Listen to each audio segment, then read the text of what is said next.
What's on your mind? She's got such a fashionable hat. Such a fashionable hat. How did you end up with such a contraption in your chest? The year, 10 air. The place, sleepy little town called Baldur's Gate. Our hero, Karlach, a knock-kneed delinquent from the outer city with everything to give and nothing to lose. I was a kid looking for a way to fill my days and make some cash when I fell into the wrong crowd. Worked for a guy I respected. A lot. Turns out the feeling wasn't mutual. Through the jigs and the reels, he made a deal with Zariel behind my back. You know Zariel, right? Archdevil of Avernus.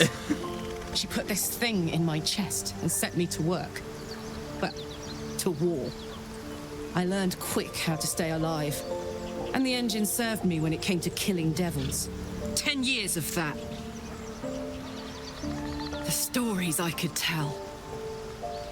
She was put straight into the infinite war that's talked about a lot in Planescape Torment, right? Or maybe. I'm trying to grasp the setting of these games. Shit, I lost my train of thought for a second there. Oh well. Work back through it, repeat what you said, use the steps.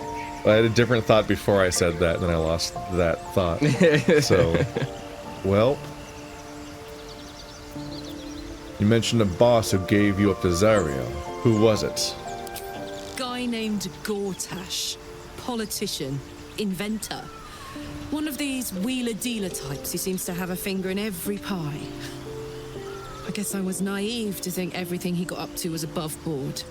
What did I know? I saw a job. A good job. With people I liked. Doing work I was good at. Sometimes I'm jealous of that girl. Oh, to feel so invincible again. Alright, fine, we'll finger his pie.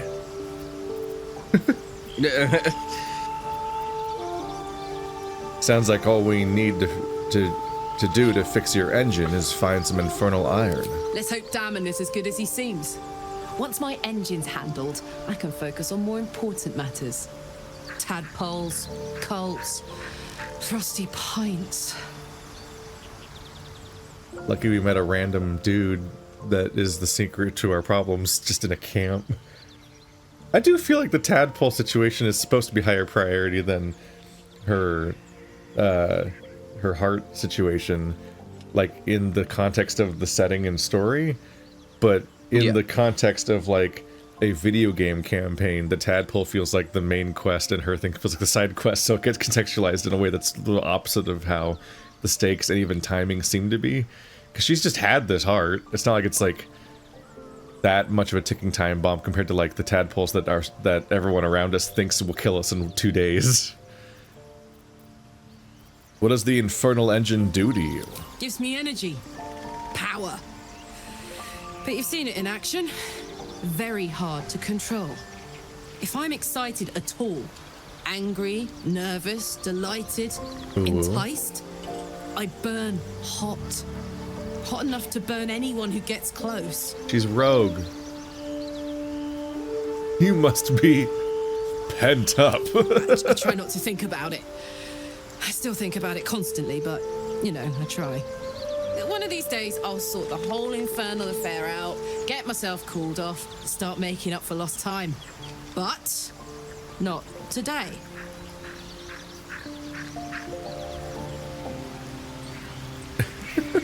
You must be pent up. Why did it kick me out? Hey, soldier. We weren't done. So, about our tadpole powers. You really did it, huh? Not worried about adding more illithid into the mix? Well, what can I say? You look fine, smell fine, seem fine. Everyone's talking about our smell. You're more mind flayer than ever.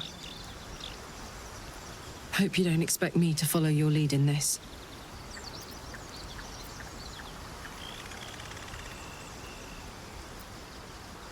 Not at all. Good. And you know, keep an eye on yourself. If you start feeling loopy, shout. We don't know what these tadpoles are capable of. Yeah, I'll just have you pull it back out of my brain. Upsetting. Body horror campaign. You must be pent up. I love the dialogue in this game sometimes.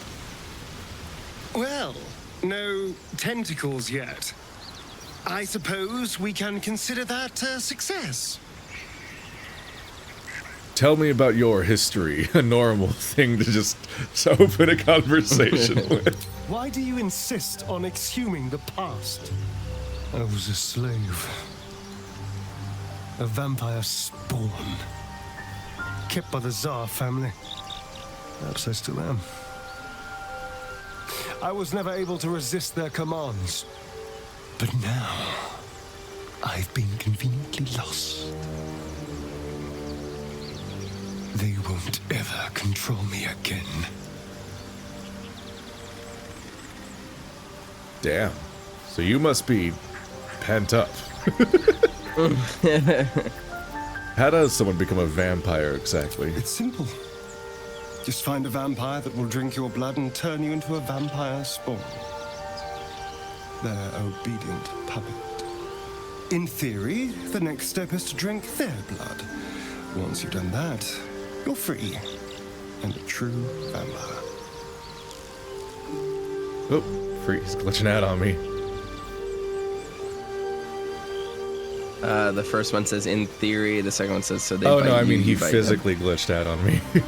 Oh, gotcha. His character freaked out. So they bite you, and you bite them? Yes and no. The problem is, once you're a vampire spawn, they completely control you. They have to allow you to bite them. And why would they do that? Vampires are power-hungry creatures. They won't lose a servant to create a competitor. Trust me, it doesn't happen. Except for all the examples of it happening, because of all the ones that exist. What do you think is waiting for us at Moonrise Towers? Who knows? Drow? Mind flayers? Death? Hopefully not ours. But maybe answers. If we can convince the right people to talk.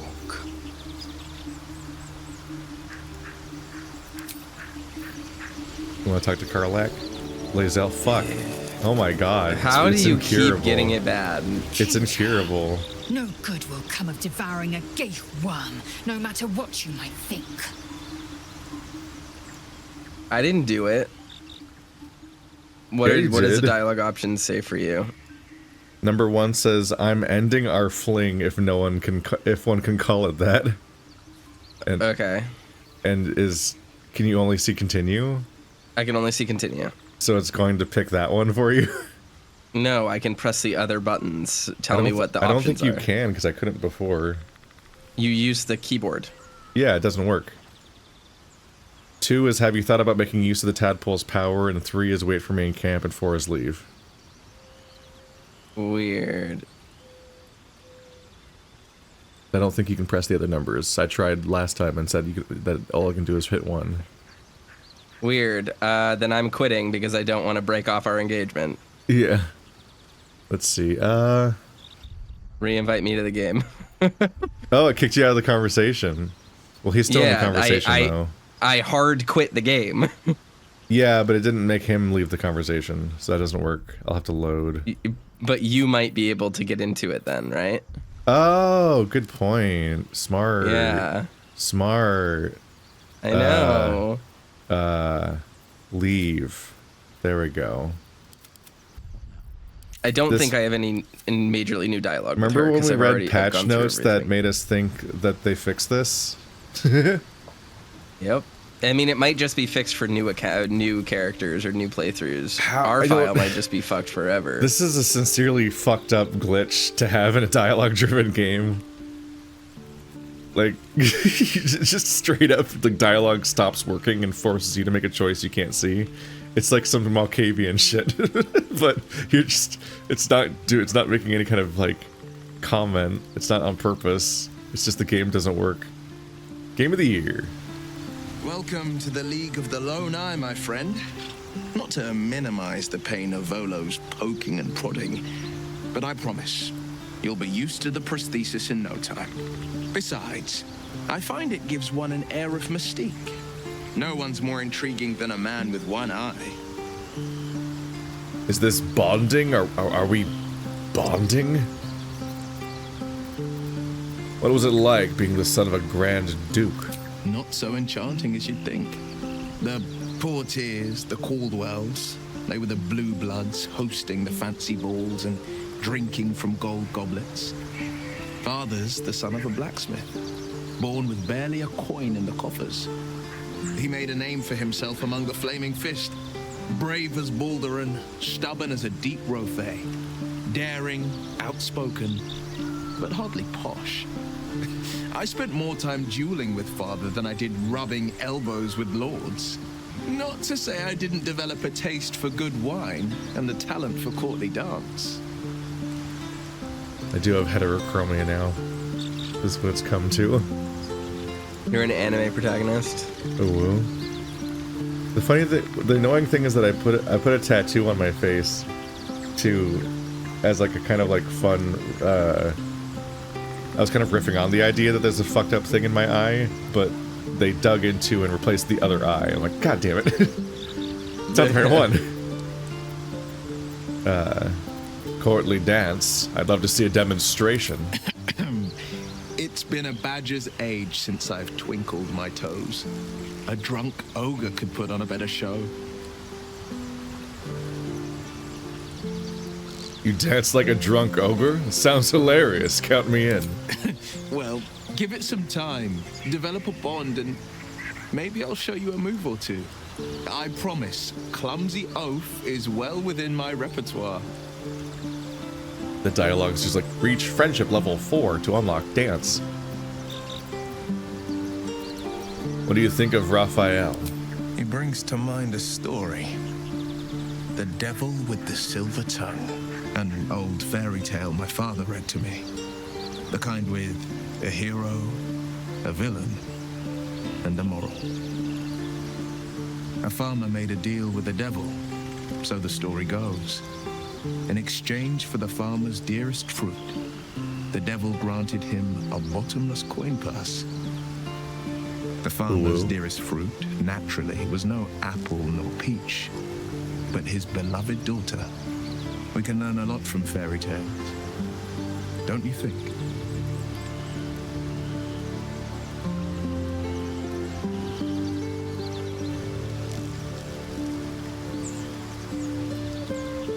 With the right teacher, yes. What are your thoughts on the devil, Will? Refuse him, no matter how tempting the offer, no matter how delicious the feast he lays out for you. The cost will be too great.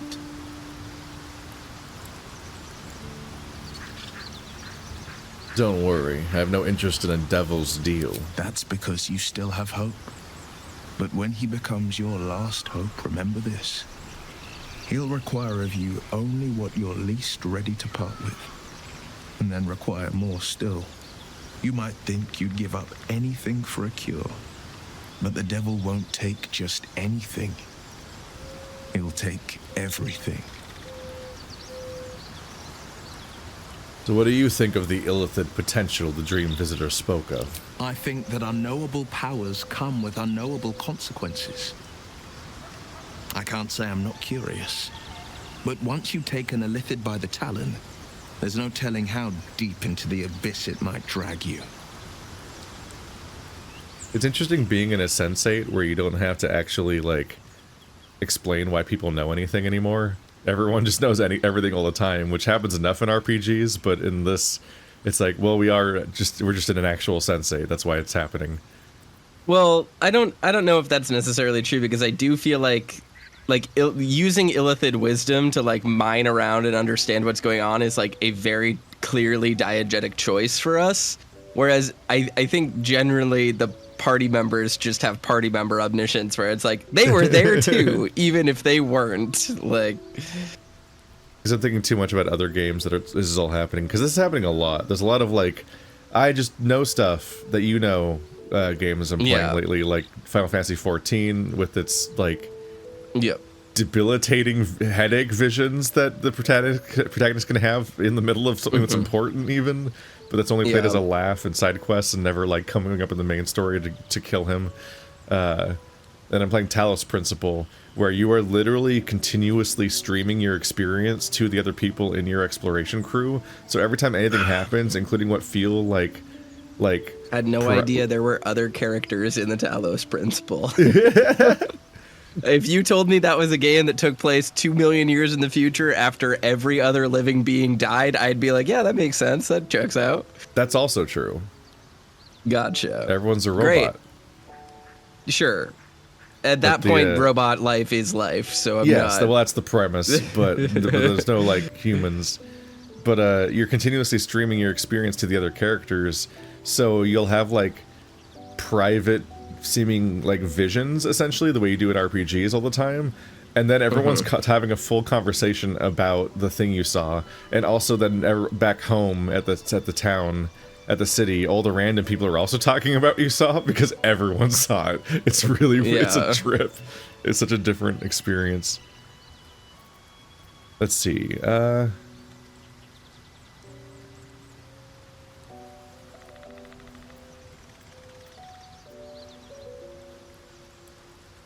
We face untold dangers, Will. Shouldn't we seize every possible advantage?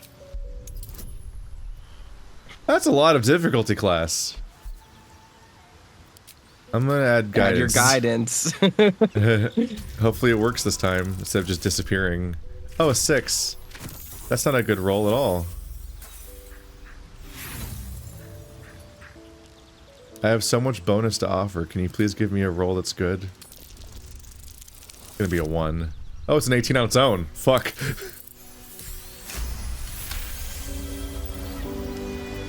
Yes, I suppose we should. Though I'm more than a bit wary. Still, I am the frontier's avowed protector. New dangers require new skills to vanquish them. If the tadpole must be my curse, then let the powers it grants me be the Sword Coast's blessing. I will consume what I must to make it so.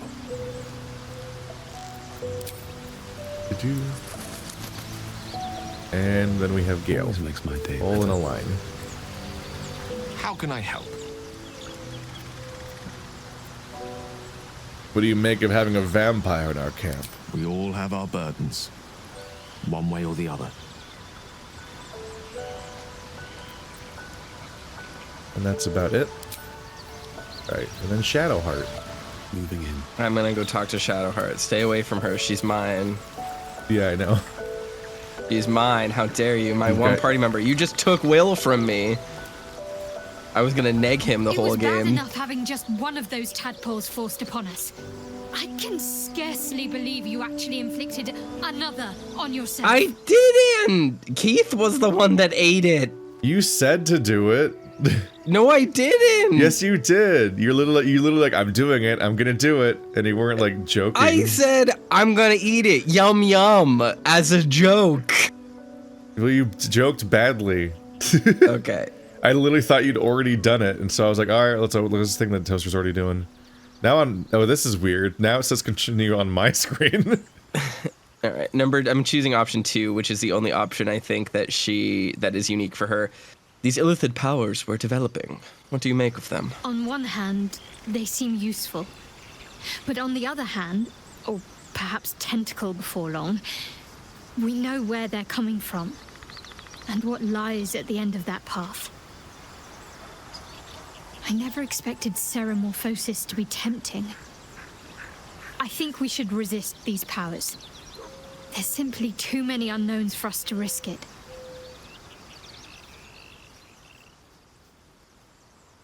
The odds are stacked against us. Can we truly afford to ignore a potential advantage? I have advantage. Wait. Oh, I have disadvantage on this. That's not good. So I have to roll 2 over a 15. Can I back out of this? Yikes. They are Nope. not into it.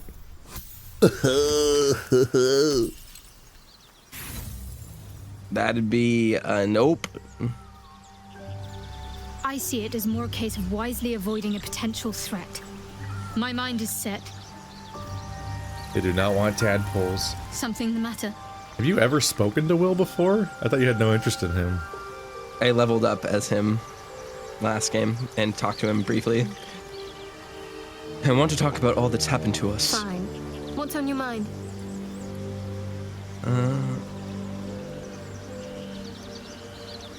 How am I holding up in your estimations? You saved my life aboard the Nautiloid. I'd never have expected that from a Gith. And since then, you've seemed reliable. Maybe I'll have to reevaluate what I think I know about your kind. What do you think happened about... what do you think about what happened at the Druid Grove? I suppose some would commend our actions. Goblins would have razed that whole place to nothing if it weren't for us. No excuse to rest on our laurels, though. We've still got our own problems to contend with. I might... I don't want to dismiss Lae'zel because I love her. I love Lae'zel, and she hits like a fucking truck, but, I want Shadowheart. I want some Shart time real bad. I don't like that. I don't like that one at all. Speak. I'm upsetty right now. I didn't like anything that you just said. But no, it's rough managing party members when when your main characters are half the party, and there's only 4, which is small for a CRPG, it honestly. is. So the weird thing about this, and this is something that I have heard many times, and I just don't agree with in practice. I was reading comments, not on our videos, but on the internet, and people talking about party structure in this game. And they're like, well, D&D 5e is balanced around parties of 4. And I think about that, and I'm like, no, it really isn't. Like, that is so limiting in terms of cool synergies and combat encounters that it downscales what is possible for you to deal with in a way that is really uninteresting. I've always thought this, and I know it's kind of rich coming from me because we played Cape Escape and that was only a 5-person party, but I have genuinely thought for a very long time, like since I started playing D&D in 3.5, that a 6-person party is the ideal size for a party. Well, Deadlaws will probably have 6. And Deadlaws will probably have 6, exactly. But the reason for that is that you can diversify your damage while also having support classes, and then you just scale up encounters to make the encounters interesting so that characters actually have to stress their strategic abilities rather than just downscaling encounters so that the very limited parties of 4 can handle them. And normally, I would say, a party of 4 that's limited, having the limitations is interesting because that means you have to like play really well. But in most D&D campaigns, and obviously this is going to come down to a DM level, but if you just look at like random, like the splat books and stuff like that, like so many encounters are really just kind of boring physical combat encounters because the game posits if you have 4 people, you're going to have maybe 1 caster, maybe a tank, a rogue, and then like your free class, which is usually like a bard or something. Exactly. Your horny bard. And like it becomes really uninteresting because you never get to see really cool synergies, not just in terms of what you can do, but what opponent encounters can do, where it's like, all right, you have like one big guy with a bunch of mooks, it's like the idea of having a generic class, a generic party. Yes. Exactly. And like it's Overwatch at weakens launch encounter versus design. Overwatch 2. Where it's like everyone has to be these roles in this configuration and you can't mix them up, whereas Overwatch 1, not only can you pick any combination of characters, in any way. Like you could be 5 DPS, 5 support, or 6 DPS, 6 support. Who cares? You didn't have to do any class composition. You could pick the same character twice. It's cursed. And I have no idea how you. I don't know how you even discuss the balance of D&D, honestly. Like, I know that the Dungeon Master tries to figure out the difficulty rating of an encounter to make it make sense on some level. I've never seen it work, almost ever. Like, and part of it's the problem is that I'm me, which is that when I'm playing D&D, and I'm like, as my last few druids and sorcerers, I solve combat encounters the way that Jet solved puzzles. So I don't fight things so much as I end them. Like I would contextually and narratively and like situationally undo fights instead of depleting health bars via attacks. So I don't have a great idea of how balanced combat is to begin with, but also like a universal experience is always hearing that the Dungeon Master is baffled by how easily a fight was taken down that was supposed to be hard, both in Cape Escape and in D&D and so on. So I don't know how you balance most things, honestly. So it's weird. You see it with... And like the last campaign I did before in 5e, where this still happened, we only had 3 characters. Yeah. I mean, the big thing with a lot of this is like designing for your players and understanding what they're going to do. I think one of the through lines with like the whole stories of like, oh, we designed this encounter to be harder than it was, and then you just took it out in 2 turns. Like, I feel like the actual commonality there is always you found a way to circumvent the encounter entirely, not you played the encounter in an interesting way that made it easier for you. So like using Cape Escape for example, right? Like I'll just use like the goose encounter, right?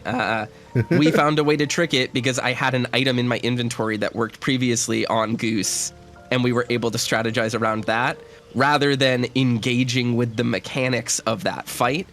And now if it was designed in a way that like allowed us that required us to not have access to our items or not, like not have access to these other things, that is a way that you balance encounters around the skills that characters have. Now you can always still do improvisational stuff that like, stretches the rules and bends the systems in ways that allows you to get away with stuff like, getting really lucky on a roll that allows you to like pull someone off a ledge or something, or push someone, into a vat of acid or something, right? Like those upstairs, then knock them off a cliff for 50 damage. Yeah.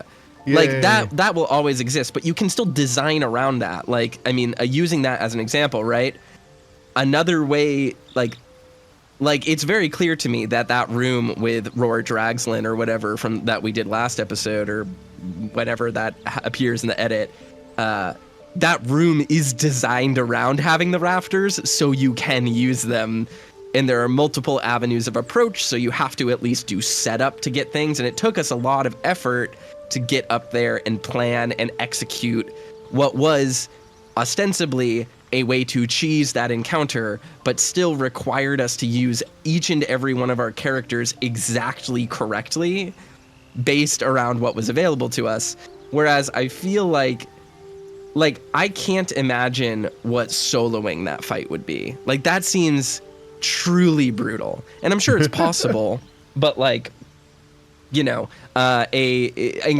like that. Runs. I always hear about people playing these party-based RPGs as a single character, and I'm like, what? It's always really fascinating, but also usually very like based around like, here's how we're going to exploit these systems and stuff, which is cool. But anyway, long story short, my point here is just like people often say D&D 5e is balanced around 4 players, and I don't super agree with that. And I do feel like one of the flaws in this game is that the individual character power is probably really high compared to the utility of allowing for a 6-person party so that we can actually engage with some of these party members a little bit more effectively, especially in a game where the party members just progress as if they're in your party at all times. Like, the other solution to this is just let them be in our party at all times, rather than making us, so limited in who we're allowed to bring in. Yeah. Because it does really seem like... I'm reminded of my New Vegas playthrough where I eventually just gave up and got the mod to add every party member at once, because it just felt like, how do you engage with the stories of all these people not knowing where their triggers are going to be, because you're exploring the world for the first time, and also half of them are lying to you about who they are, so the triggers are based on the logic of a role or a community they're a part of that you, one, have to know about already in the lore, and have to already know that they are in it. And that's what they're hinting at. Yeah. When it's literally the secret, and that's the point. It's just a trip. Have you thought about making use of the tadpole's power? Mark my words.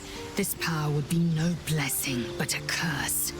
You might as well ask me to gouge out my eyes for the promise of sight, or slice off my tongue for the promise of taste. The mere suggestion is an insult.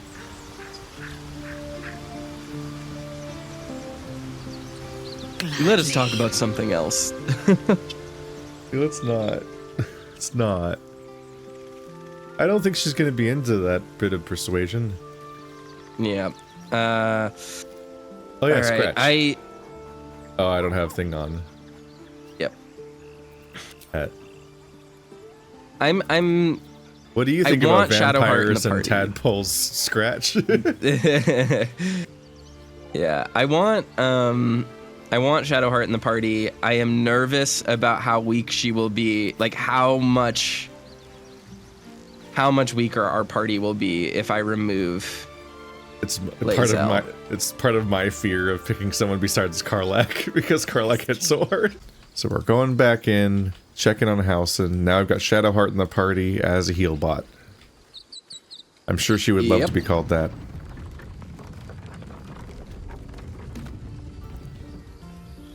Just me and my besties, my oomfies, rolling up on the refugee quarter. Just reported. The goblins' leadership has been decimated. We might escape this place yet. I took a collection from all of us.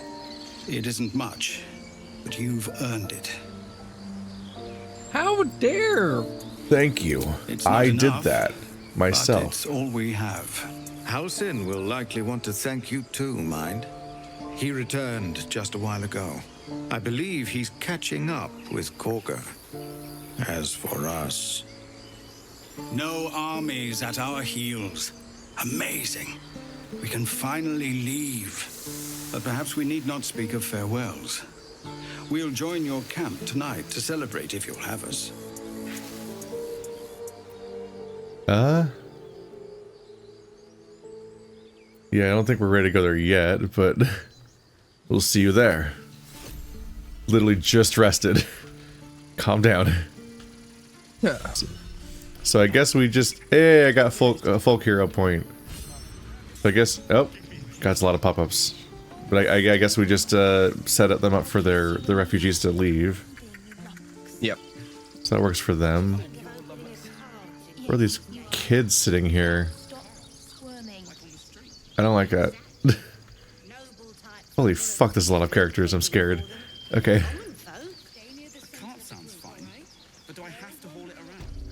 So where has Halsin ended up? Okay, gotta loop past the cows and down that front step.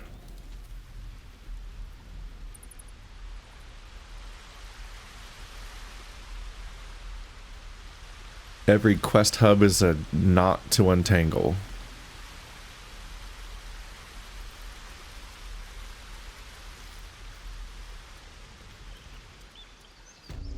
Just gotta give it a few tugs until it comes out all at once. Alright. Hello, Halsin. You took it upon yourself to undertake the Rite of Thorns. I ought to exile you from this place. Forever. Instead, I shall listen to the explanation that you owe me. I owe you nothing. Goblins swarmed us like roaches while you stumbled after the past. You chose to abandon us. I chose to protect us. Silence! The rite has been ended. I will allow you to stay, but consider yourself a novice anew. You have forgotten the ways of the druids our place in the natural order. You shall learn it all once again, right here. Backslide, and nature's fury will crush you. As you wish, Master Halsin. Damn, bro, take a shower. Wow, I can advocate against her forgiveness. Let's see.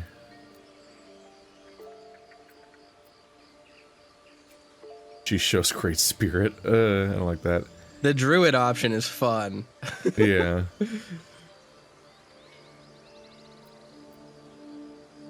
No need to be so harsh. What are these choices? She did imprison a child. Is such mercy wise? She's strayed from the teachings already. She knows now what cavorting in the shadows brings her. She will not stray again. Besides, this is no time to lose a promising druid. You will soon see why. But enough of that for now. I owe you my thanks. The grove stands. Nature prevails. And again, I am in your debt. Speak to Wrath. He will reward you for your efforts. I can't remember. Does Halsin have a worm? I don't think so, no. I think he's the only potential party member that doesn't. It's a bit of a divergence. Given the incomplete context, which is that Kaga was seemingly meeting somebody in the evil swamp, I think she's strayed from the teachings more than once. The grove is nature's beating heart. I was glad to help save it. If only you had come to this place in more peaceful times. You'd have been a welcome addition.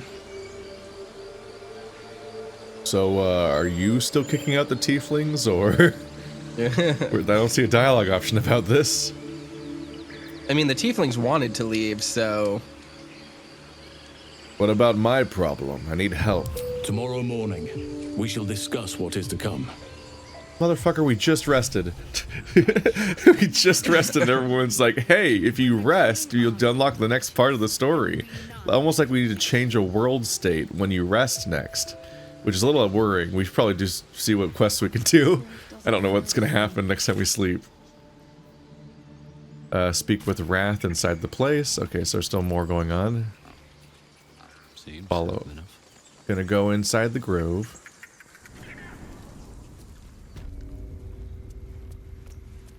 Master Halsin's home. And here's Wrath. I remember you. You done it. You brought Halsin back. Thank you. No, thanks is not enough. May Sylvanas bless you for all your days. I cannot imagine taking on a camp full of goblins was a simple task. Can Sylvanas bless me with 2,000 experience?